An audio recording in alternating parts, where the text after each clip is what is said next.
In this video, I've asked Dr. Joe Alton of the YouTube channel Doom and Bloom to provide some insight to our community about monkeypox. If you've been paying attention lately, you have probably noticed that this is getting more attention as the rate of spread has increased. Dr. Joe and his wife, Nurse Amy, have been really a great resource for this community for many, many years.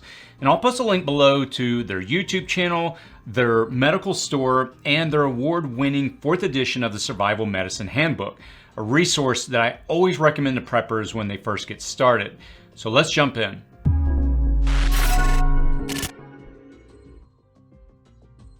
A world weary of one viral pandemic may now be experiencing the early stages of another.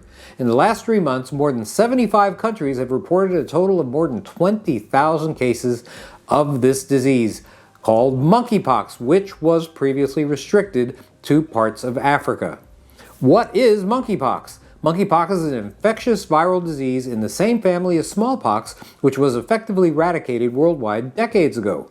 It's an example of a zoonotic illness, which means that it can be passed from animals to humans. Monkeypox was first identified in 1958 when 2 outbreaks occurred in colonies of monkeys kept for research in, of all places, Denmark.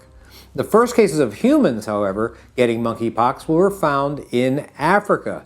Despite the name, the original source is unknown. Some people believe it originated not in monkeys, but in rodents. Symptoms of monkeypox are very reminiscent of smallpox. Since we don't really see smallpox anymore, however, many don't know what to look for. Between 1 to 2 weeks after exposure to the virus, you could expect fever and chills, muscle aches, fatigue, a rash which may be painful or itchy, swollen lymph nodes in the neck, armpit, or groin, and sometimes sore throat and cough. The lesions all develop around the same time, and they usually last 2 to 4 weeks.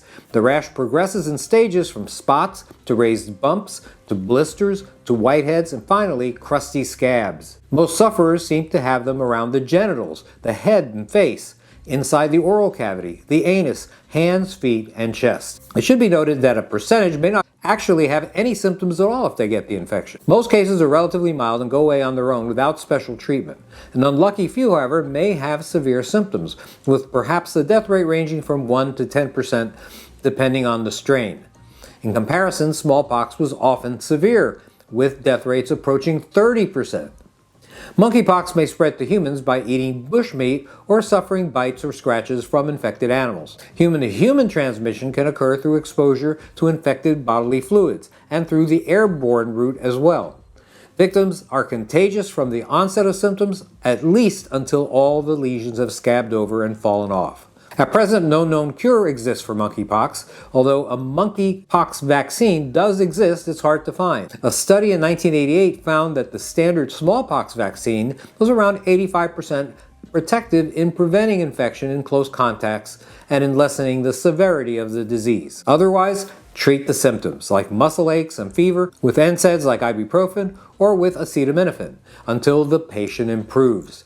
To help reduce spread, use hand protection when handling or touching bedding, towels, clothing, and other items of those who have the illness. Standard household cleaning products and disinfectants are fine to wash contaminated surfaces and equipment. Monkeypox is no world-ending epidemic, so far at least, but you wouldn't want to get it. Know the signs and symptoms and take appropriate precautions. This is Joe Alton, MD, that old Dr. Bones, wishing you the best of health in good times or bad. Thanks for watching. Hey, if you support our mission to put a medically prepared person in every family, please check out our entire line of medical kits and individual supplies at store.doomandbloom.net. You'll be glad you did.